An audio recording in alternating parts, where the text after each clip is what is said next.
quero só fazer uma reflexão. Vocês estão acostumados a me ouvir, né? Amanhã vão me ouvir de novo.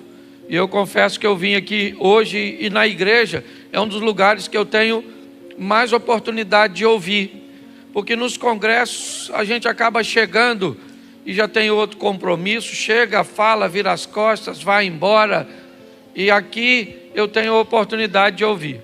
E hoje nós temos, eu quero agradecer ele ali, muito obrigado por cooperar conosco, e eu vim aqui para ouvir Deus falar através de você, tá bom? Eu nem vim falar não, só vou fazer uma reflexão. Quando minha mãe saiu da Paraíba, eles pararam durante um tempo em Minas Gerais. Com 12 para 13 anos, eles chegaram no Rio de Janeiro. Foram morar lá perto, no ponto final aqui do ônibus que vai para Xerém. Com 14 anos de idade, meu pai tinha 35 nessa época, engravidou minha mãe. Há um tempo atrás, eu conversando com minha mãe, ela me disse: filho, eu fui criado num regime onde eu não sabia que filho nascia por causa de relacionamento sexual. Eu não tinha esse conhecimento, não chegou para mim lá na Paraíba. Então eu não tinha entendimento quando eu estava me relacionando com seu pai, que sabia muito bem o que estava fazendo, que eu poderia, através daquele ato, gerar um filho. Se eu tivesse o entendimento disso, eu teria ou não teria feito, até porque era uma menina de 14 anos. Minha mãe me teve com 14, já para 15, quase com 15 completo. E eu sei muito bem o que é não ter uma família. Ou melhor, eu prefiro olhar por outro ângulo. Eu sei muito bem o que é ter muitas famílias, o que é passar por muitos lugares, o que é viver num ambiente onde não está lá seu pai e a sua mãe, onde a palavra pai e mãe nunca saía na minha boca, a não ser de forma esporádica, quando eu encontrava com meu pai. Hoje me sinto um pouco mais à vontade de falar sobre isso, porque meu pai não está mais vivo. Eu resguardava de falar essas coisas para proteger a integridade de meu pai, que já estava numa idade avançada, e não acredito que havia feito aquilo de propósito, se bem que sabia o que estava fazendo. Me deram para 5 famílias diferentes, porque meu pai me tomou da minha mãe e me deu para uma tia que foi viajar algumas semanas depois e me deixou aos cuidados de outra, que depois que voltou de viagem, a minha tia que tinha me recebido aqui me pegou para tomar conta, não quis me devolver, e dali eu fui passando de mão em mão, sem um protocolo familiar, sem alguém para me proteger de fato. Eu tive 2 homens extraordinários na minha vida, homens que me serviram para o pai, e infelizmente eu não tive maturidade para agradecer a eles o que eles fizeram por mim. Aliás, um deles disse para minha esposa, assim que eu comecei a namorá-la: deixa esse garoto para lá, porque isso não tem futuro. Você não vai a lugar nenhum do lado desse rapaz. Ele não tem juízo. Era a visão de meu tio, que foi um cara extraordinário. Para falar a verdade para vocês, A única pessoa até hoje na minha vida que eu pedi para ver um dia de novo foi meu tio Domiciano, que me criou, que me serviu como pai, ainda que eu nunca o chamei de pai. Não tinha uma casa, e desculpa estar chorando que eu não estou me lamentando aqui não, tá certo, até porque eu sobrevivi a tudo isso, só que dói quando a gente fala, e aí eu lembro dessas coisas, e hoje achei que eu tinha oportunidade de comentar um pouco sobre isso, porque eu tive que sobreviver a muitas coisas, a escassez, não de alimento, nunca passei fome, mas como todo menino, e menina também, chega aquele momento que você quer uma roupinha legal. Eu lembro quando eu ia, quem aqui já foi para a escola com a mochila, que era um saco de arroz de 5 quilos, levanta a mão, por gentileza. Não, isso é uma igreja rica, poucas pessoas. Os amigos, quando queriam estragar a mochila da gente, sabe o que ele fazia? Pegava a unha, botava assim no saco de arroz e arrastava. Aí ficava aquele arranhão, aquela marquinha, lembra-se? Lembra? É legal. Naquela época, os meninos maiores tentavam abusar dos menores. Também tive que sobreviver a tudo isso. A tentativas frustradas, mas investidas terríveis. Foi um tempo desafiador, porque ninguém tem vida fácil. Mas pasme você, o mais estranho de tudo isso é receber de Deus um ministério focado exatamente numa área que foi a minha deficiência, porque me parece que na ótica de Deus, nosso ministério está onde está a nossa dor. E apesar das pessoas me intitularem, hoje eu falei com minha esposa, nós saímos para almoçar e eu disse para ela, eu não tenho ministério de família, Deus nunca falou isso comigo, eu tenho um ministério para casal, eu gosto de falar para casamento, certo? Do embate, do confronto, porque eu gostaria de ter sido criado num lar onde eu pudesse falar assim, mãe, ei, passa minha camisa, mãe, ei, coloca minha comida. Eu não tive esse privilégio. Se você é filho e hoje tem e não valoriza, pô, você não sabe o que eu sinto falta desse negócio. Mas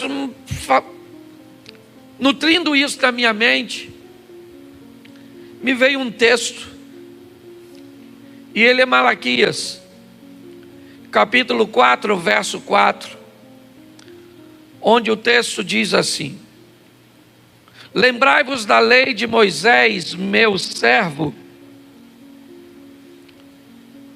a qual lhe mandei em Horebe para todo o Israel, a qual são os estatutos e juízos. Eis que vos envio o profeta Elias, antes que venha o grande e terrível, o dia grande e terrível do Senhor. Verso 6. E converterá o coração dos pais aos filhos, e o coração dos filhos aos pais, para que eu não venha e fira a terra com maldição. Feche seus olhos. Senhor nosso Deus e Pai, continua falando conosco e usa-me como um canal de bênção nesta hora, pelo poder do nome de Jesus, é o que eu te peço. Amém, glória a Deus, amém? Me parece que quando o verso 4 está sendo narrado por Malaquias, um texto cujo qual Deus deu a Moisés no Horebe, me parece que a tônica é Êxodo 20, 12, onde na relação dos 10 mandamentos, nós temos ali: honra o teu pai e a tua mãe, para que se prolongue os teus dias na terra que o Senhor Deus te dá. Mas eu aprendi uma coisa: nossos pais podem falhar, eles são falhos. O texto bíblico que salvou minha vida da ausência de meus pais, e muitas vezes, hoje com maturidade eu entendo. Eu morava na Praça da Mantiqueira, lá no finalzinho da praça, na rua de dentro. É a única rua que tem entrando, ela é sem saída. Eu morava na esquina, ali, com esse tio que eu falei. Minha tia, que me pegou, que meu pai me deu, morava no final da rua. A frente da casa era daquela cerquinha de madeira, azulzinha. Um jardim estava ali, e a minha tia da frente é que me criava. Mas meu pai, que era irmão dessa tia, era irmão também do meu tio que morava nos fundos. E ele tinha dois meninos e uma menina. E por muitas vezes, cerca, não era muro, era uma cerquinha, eu via meu pai passar o mais rápido que podia, na frente e por aquela cerca, e ir lá na casa de trás, para visitar a minha tia, meus primos. E eu chorava, dizendo para minha tia: me deixa ir, eu quero lá, meu pai está lá. E ela me batia,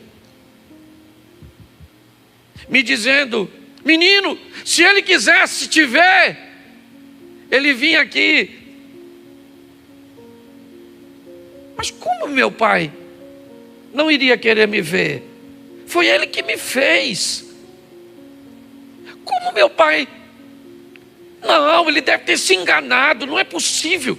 Ele devia estar com pressa, devia ter algum assunto muito importante para ele tratar lá. Mas depois, certamente, na hora de ir embora, ele iria lá, iria me dar um abraço, iria falar comigo. Mas não ia. Ele ia embora, ele não ia me ver. Hoje eu entendo que provavelmente era por vergonha de não dar nenhuma ajuda financeira a meus tios que me criavam e que me davam tudo.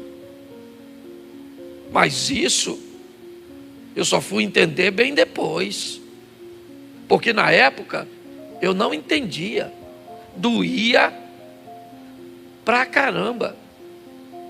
Hoje eu tenho 2 filhos, os 2 estão aqui. Meu filho Caio está lá atrás, meu filho Felipe estava aqui cantando, o outro está lá, desde cedo trabalhando, certo? E eu tenho orgulho de meus filhos. Para mim primeiro, são 2 cidadãos de bem. Segundo, são 2 servos de Deus. E eu não quero cometer o erro que meu pai cometeu, mas ainda cometo alguns. E quando eu estava preparando esse texto, o Salmo 27:10, ele veio à minha mente. Me parece que para eu dizer para alguém ou para alguns aqui, que se seu pai falhar, ainda que meu pai e a minha mãe me abandonarem, diz o Salmo, eu, o Senhor, jamais te abandonarei. Nós temos nessa promessa de Deus um pai que sempre vai estar presente. Não substitui o pai físico, não substitui. Ele cura, ele não substitui. Ele cura a ausência, ele cura os traumas. Ele é o Todo-Poderoso, mas ele não substitui. Não vem com essa de que eu não precisava de pai, certo? Porque Deus é meu pai, que está errado. E aí me veio um negócio que eu me senti meio Moisés lá na minha casa, porque veio o seguinte: os 10 mandamentos dos pais, enquanto eu estava preparando a mensagem. E eu falei: nossa, Parece Moisés, 10 mandamentos dos pais. E comecei a escrever. Então eu vou fazer uma narrativa rápida, praticamente não vou comentar, mas eu acho que vale a pena você parar para pensar nisso. Primeiro mandamento dos pais: filhos não nascem por acaso. Filho não brota em árvore. Aprenda isso. No mínimo, não no meu caso, mas no mínimo, quando um filho nasce, quem fez tem pelo menos 50% de culpa. No meu caso, meu pai devia ter uns 70, mamãe 30, porque também não era. Lá falou que se cheira também não, senão tinha falado não para o papai. Né? Ela deve até ter falado não, é porque não nem sempre é não.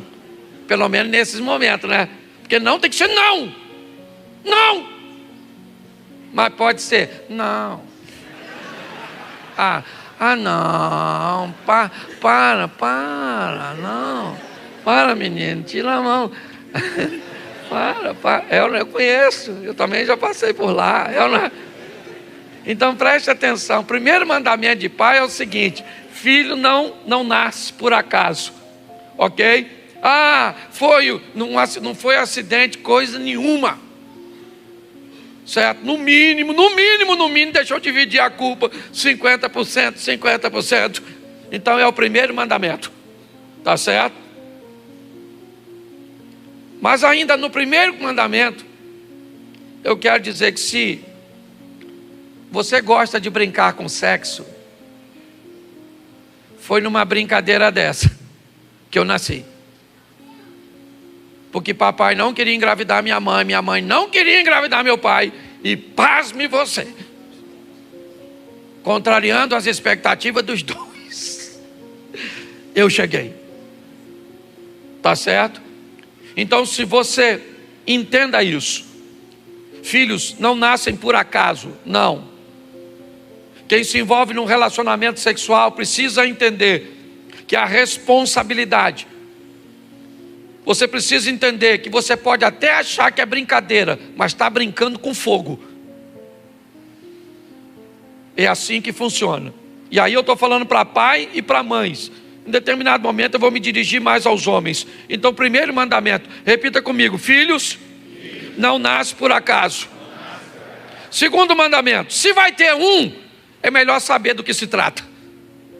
Antes de ter filho, descubra o que é um filho. E eu sei, porque eu tenho 2. E eu posso dizer para você: filho é uma preocupação contínua. Se você não gosta de preocupação, se você é cuca fresca e não gosta de responsabilidade, filho é uma preocupação para... Ele pode ser rico, pode ser bem casado, pode morar onde quiser, pode acontecer. Quem tem aqui sabe o que é. Eu levei 3 ou 4 meses para me acostumar com o casamento do meu mais velho. Porque lá em casa, minha mulher é mais cuca fresca. Eu não. Eu acho que porque não tive. Esse aqui sabe, ó, vive lá comigo, tem quase 30 anos. E eu levanto de madrugada, se não chegou meia-noite e pouco, é lógico que eu ligo para homem, não é para... Menino, onde você está? Para casa. Não é assim, eu estou falando com um cara de 30. E aí, filhão, tudo beleza?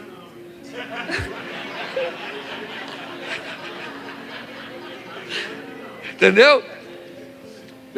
E aí, querido, tudo bom? Está tudo sob controle, está tudo em ordem, porque eu estou ligando para um homem. Mas eu aprendi uma coisa nessa vida, certo? Filho é uma preocupação contínua. Eu vejo gente hoje que não está nem aí. Eu estava no hotel tem umas 2 semanas. Aí fui entrar no elevador, o pessoal pediu para me tirar foto. Tinha uma menininha, devia ter uns 4 ou 5 anos. Aí eu estava até achando que uma das recepcionistas era a mãe da menina, e que em determinado momento eu ia tirar uma foto com a garotinha. Então eu fiquei olhando muito para a garotinha. E aí a recepcionista me disse assim: estão procurando a mãe dela. A mãe entrou no elevador e deixou uma garotinha de 4 ou 5 anos para trás. Eu falei: sangue de Jesus tem poder. Pare para pensar. Então, se você vai ter um filho, antes de ter, saiba muito bem, né, do que se trata. Segunda coisa ainda nesse tema, não importa o quanto eles cresçam, sempre vai ser criança para a gente. Meu menino, tem quantos anos? 50. É isso aí. Às vezes eu vejo, vou visitar minha mãe, e aí ela pega o telefone para atender alguém. Não, meu menino está aqui, Cláudio. Falei, menino, lá em casa eu tenho outra mulher que está dizendo, tu está ficando velho. Mas é bom ir na casa de mamãe que a gente fica jovem, certo? Então, se você vai ter, descubra, para nós, filhos sempre serão meninos. E se você quer saber ainda, né, nesse segundo mandamento é melhor você saber do que se trata, é que eles vão lutar o tempo inteiro para ter autonomia. Ô turminha, que está a fim de ser dono do nariz deles. Então você vai ter filhos, saiba logo, vai preocupar a vida inteira, certo? Não importa o quanto eles cresçam, sempre serão meninos. E quando nós olhamos para isso, deixa eu voltar aqui ao primeiro, porque deveria ter dado um exemplo, o exemplo de Davi, quando me parece que se deita com Batseba de qualquer jeito, está brincando, para apenas satisfazer um desejo seu, e daquele relacionamento que para ele era uma brincadeira, acabou gerando uma gravidez. Aqui nós precisamos entender a responsabilidade de termos filhos. Terceiro, deixa eu adiantar, porque são 10, não vou ficar comentando muito aqui. Terceiro mandamento, vamos lá, repita comigo o segundo. Se vai ter um, é melhor saber do que se trata. Terceiro, sozinho será mais difícil. Se quer ter filho, querido, é um terceiro mandamento, tem que ter o casal. Para um só criar, quem aqui cria filho sozinho, levanta a mão. Aí você sabe o que eu estou falando. É difícil pra caramba, certo? Então por isso, esse negócio de produção independente, não vou nem citar nome aqui não, certo? Mas nós precisamos entender que sozinho, por isso divórcio, salvo algumas exceções, nunca é bom para criança. Pastor, por que salvo algumas exceções? Porque tem algumas exceções. Quando um dos cônjuges é um abusador, seja físico ou emocional, quando a droga é trazida para casa, quando aquela criança vive maus tratos por parte de um. Mas fora isso, aprenda uma coisa: filho foi feito para ser criado por duas pessoas, e um nunca vai substituir o outro. Por muito tempo eu achei que uma mãe poderia exercer o papel do pai, por muito tempo. Até fiz uma besteira de postar isso na minha rede social, num dia dos pais. Eu fiz essa besteira. Depois eu fui dar uma olhada e descobri que mesmo que uma criança seja criada por duas mulheres, onde uma das quais pensam ser um homem, ela nunca vai conseguir substituir a figura paterna. Não existe isso. Então nós precisamos entender que sozinho vai ser muito difícil criarmos filhos. Então, na maioria das vezes, o divórcio, ele faz um mal terrível para as nossas crianças. Quarto, foi uma pergunta que eu comecei a fazer depois o quanto eu sou importante para meus filhos. O quanto? Eu já pude estar muito menos perto deles do que posso estar agora. Num período da minha vida, quando eles eram pequenos, eu saía para trabalhar 6 horas da manhã e eu chegava em casa 8 horas da noite. E por muitos anos, para trazer apenas o suficiente para nós sobrevivermos. Durante muito tempo meus filhos não viveram apenas sobrevivemos. Eu, eles dois e uma mulher que eu louvo a Deus por Deus ter me dado. Então eu descobri que eu não encontro outra porcentagem menor a de 100%. O quanto eu sou importante para meus filhos? 100%. Pais, por favor, entendam isso. Você é muito importante para seus filhos, sejam meninos ou sejam meninas. E aprenda uma coisa: por mais que você coloque na sua mente que você está saindo para buscar tesouros, coisas não vão te substituir. Você é mais importante para seus filhos do que bens materiais. Talvez eles nem sintam falta disso logo no início, mas você pode ter certeza que uma hora eles vão ter que se deparar com essa realidade. Eu posso dizer a você, meu tio Domiciano me criou, eu comi sempre muito bem, havia sempre muita fartura naquela casa. Eu não posso dizer a você, eu tinha roupa, talvez não fosse das melhores, mas eu tinha conforto, mas eu vou falar para você, eu trocaria tudo isso para ter vivido mais perto do meu pai. Eu daria tudo isso. Eu só sou quem eu sou hoje, primeiro por causa da misericórdia de Deus. E um dia tive que ouvir isso de uma das últimas mulheres de meu pai, já falecida, a Creuza. Um dia, numa discussão de família, ela olhou para mim e diz assim: você se acha melhor que os meus filhos, seus irmãos, mas você só foi mais longe do que eles, porque não foi seu pai que te criou, foi seu filho, seu tio. E ali eu tive que baixar a cabeça e agradeci a Deus pela oportunidade que Ele me deu de ter um homem de verdade do meu lado. Não que meu pai não fosse um homem de verdade, mas um homem que me desse parâmetros, que me desse limite. Nunca encostou a mão em mim, nunca. Mas eu sabia o que era um homem, o que era um macho, o que era um provedor. Coisas simples que eu vi uma vez. Um indivíduo invadiu o quintal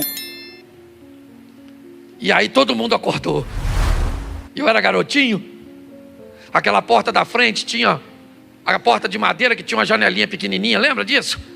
Ela era de vidrinho. E eu lembro meu tio pegar uma arma, e aí ele abriu aquela janelinha, botou a arma para fora e deu um tiro pro nada. Cara, eu olhei para meu tio, mano, e falei: caraca, mano, um dia eu vou atirar nos outros assim também, caraca. Cara, aquilo foi extraordinário, foi sensacional. E eu lembro, ele tinha uma verruga aqui, ó. Ele era gordão, ele devia ter uns 150 quilos. Taninilo lembra dele ali, Hilton lembra, certo? Isso. Ele era gordão, e ele aí sentia calor, ele ficava sem camisa, e ele me pegava no colo, eu chupava dedo. Aí eu chupava dedo aqui, eu com esse dedo aqui. E esses dois dedos assim, ó, eu ficava na verruga, brincando. Ô gente, deixa eu falar uma coisa para você. Eu não tenho saudade de brinquedo nenhum na minha vida. A única saudade que eu tenho é daquela verruga. Cara, ela era fantástica. Eu quero que você entenda. Porque nós, às vezes, o que você pensa que não vai marcar seu filho. Eu estou falando para você, eu lembro, vou fazer 54 anos. A única coisa que eu tenho saudade é o dedão aqui, ó. E aqui, ó, mexendo naquela verruga. Então, você é importante demais, demais. E já que eu estou falando desse tema agora, aqui, eu queria que meus dois filhos viessem aqui. E eu queria que, se teu filho está perto de você ou tua filha, eu queria que você ficasse de pé agora. Você está grávida, você tem um filho dentro de você. Então você fica de pé também.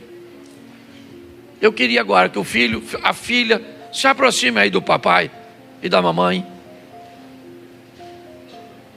Isso. Já estou terminando, já. É que eu só estou no... Como eu não sou Moisés mesmo, posso parar, né? Isso. Pega aí seu filho, sua filha, leve para perto de você. Fica assim a família assim, ó. Ah, pastor, se nós ficar muito perto, nós briga. É na frente dos outros, não. Só briga quando está sozinho. Isso.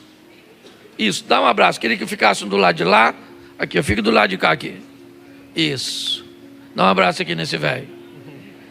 Isso. Agora dá um beijo no seu filho. Assim. Agora você, filho, dá um beijo no seu pai e na sua mãe. Que é essa?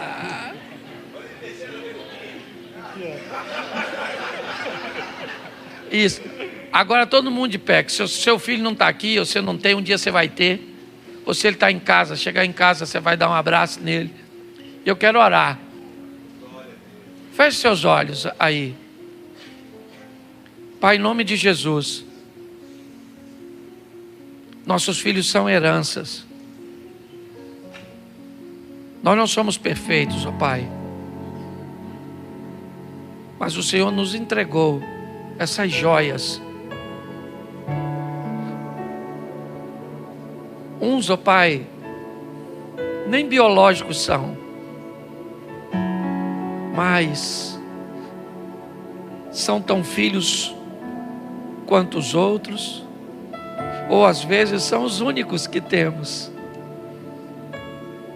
Abençoa a nossa casa, a nossa família, que o nosso coração se converta, para entendermos essa geração que é tão diferente da nossa, que o coração deles se convertam, para que eles entendam que não somos tão flexíveis quanto eles, mas que eles entendam que muitas vezes os amamos mais do que a nós mesmos. E mesmo quando falhamos, ó Pai, nós estamos tentando acertar. Te agradecemos, ó Deus, também como filhos. Te agradecemos, nossos pais. Muito obrigado. Talvez eles receberam muito menos do que nós e não tiveram discernimento de que poderiam pegar outras referências. Então, num evento como esse, que nesse abraço e nesse toque agora, que haja perdão, que haja cura, que haja transformação. Muito obrigado a Deus pela oportunidade que temos de dizer aos nossos filhos: eu te amo. Aos nossos pais: eu te amo. Ouvimos muitas vezes isso na beira de um caixão, num ato fúnebre, frases de amor sendo ditas para aqueles que não estão mais lá. Por isso, Pai, eu quero te entregar neste momento, pedindo a tua bênção, que toda ausência paterna, que toda revolta caia por terra, que não haja deformação nessa geração, em nome de Jesus. Toma essas meninas, que sejam meninas que cresçam no temor do Senhor. Toma esses meninos, que sejam meninos, rapazes. Eu quero te agradecer, ó Deus, pela oportunidade que o Senhor nos tem concedido. Que se não podemos ser pais, talvez podemos ser filhos, porque alguém nos trouxe a esse mundo. Continua conosco, Senhor, em nome de Jesus, amém. Dá um abraço agora aí, coletivo. Isso, pode sentar um minutinho. Eu ainda tenho 5 minutinhos.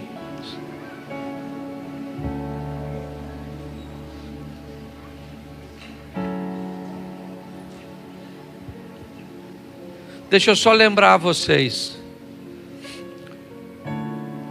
O 5º mandamento de um pai ou dos pais.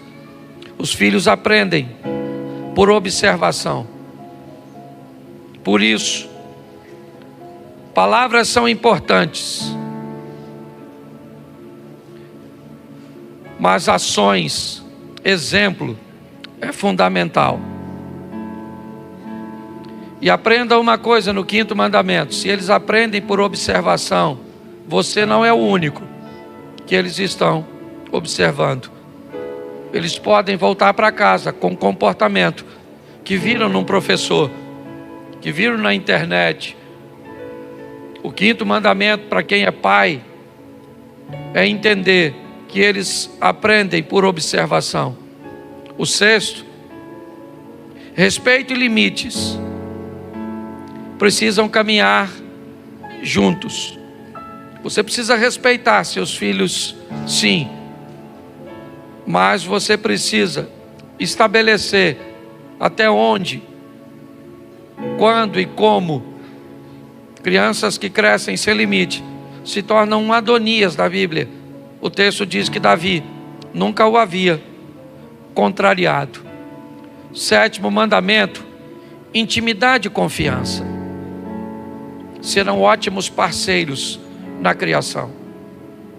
Muitos filhos não conseguem ser íntimos de seus pais. Muitos pais não conseguem ser íntimos de seus filhos, simplesmente porque não conseguem desenvolver confiança. Você nunca vai ser íntimo de quem você não confia. E para que você confie, o mandamento anterior, respeito, eu tenho que respeitar os limites dos meus filhos. Eu tenho que dar a eles a intimidade de poder falar comigo. Até hoje nós estamos no século 21. E se você pegar uma mãe e pedir a ela para conversar com sua filha, por exemplo, sobre sexualidade, ainda é um grande tabu. Porém eu te digo, se não aprende com você, aprende lá fora. 8º mandamento: se você deseja chamar a atenção de seus filhos, seja interessante. Talvez eles não te ouvem, porque a maneira que você fala, o jeito que você fala, não interessa. Os tempos mudaram. E nós precisamos nos tornar interessantes para sermos ouvidos. Porque tem muita gente falando. E tem muita gente que fala muito melhor do que você. E talvez fala até besteira, porcaria, droga. Nós estamos num momento onde a cabeça está meio vazia. E quando a cabeça está vazia, o nada se torna um conteúdo extraordinário. Muitas vezes nós paramos para assistir nada. Nada. Então aprenda isso. Você quer ser interessante para seu filho? Ou você quer chamar a atenção dele? Seja interessante. Se você tem filhos, aprenda também o 9º mandamento. Eles só querem o que querem e não o que precisam. Na cabeça deles, eles colocaram algo, e aquilo. Eles não medem muitas vezes a consequência, que um dia você e eu também não medimos.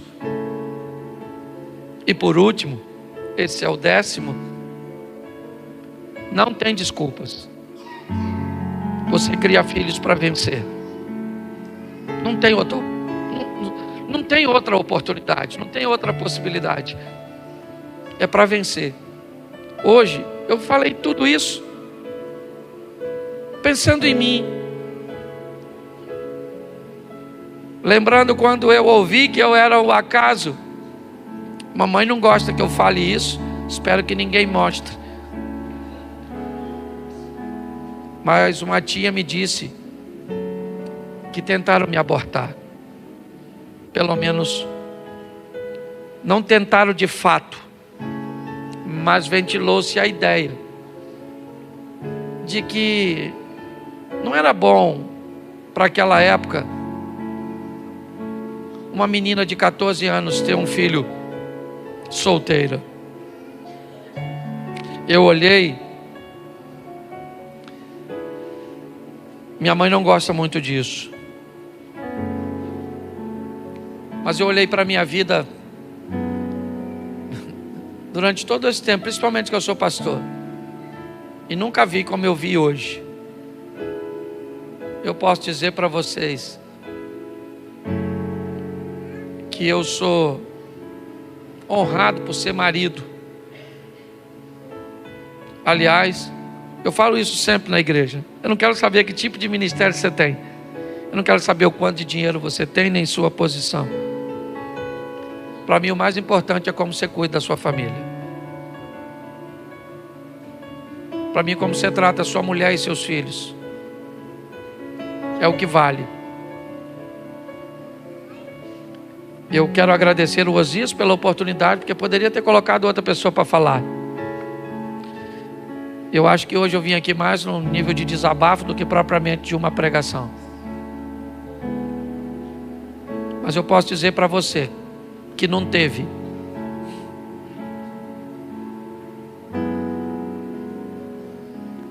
Deus não vai substituir seu pai, não espere isso dele, essa não é a função dele. Mas ele vai curar você e dar você a oportunidade de ser um pai que seu pai não foi para você. E é isso que eu espero. Eu vi meu filho tratando e cuidando do primeiro filho dele. E eu vou falar para você, Felipe sabe disso. Meu filho Caio nasceu para ser pai. Está até com o filho no colo. Nasceu para ser pai. E quando eu vi meu filho cuidando de Miguel, e agora da Laura, que já já vai chegar, falei, cara, deu certo. Deu certo. Por quê? Porque meu pai não cuidou nada. Eu cuidei um pouquinho. E ele cuida bastante. Então que Deus guarde a sua casa, o seu casamento. Deixa seu filho viver sem pai, sem mãe, não. Agarra na mão dessa mulher sua, é ruim, mas é sua. Esse marido não é o que você queria, mas é o que deu para arrumar. Certo? Bota o joelho no chão e fala, Senhor, me dá força para criar meus filhos ao lado desse homem, ao lado dessa mulher, porque vai ser muito melhor.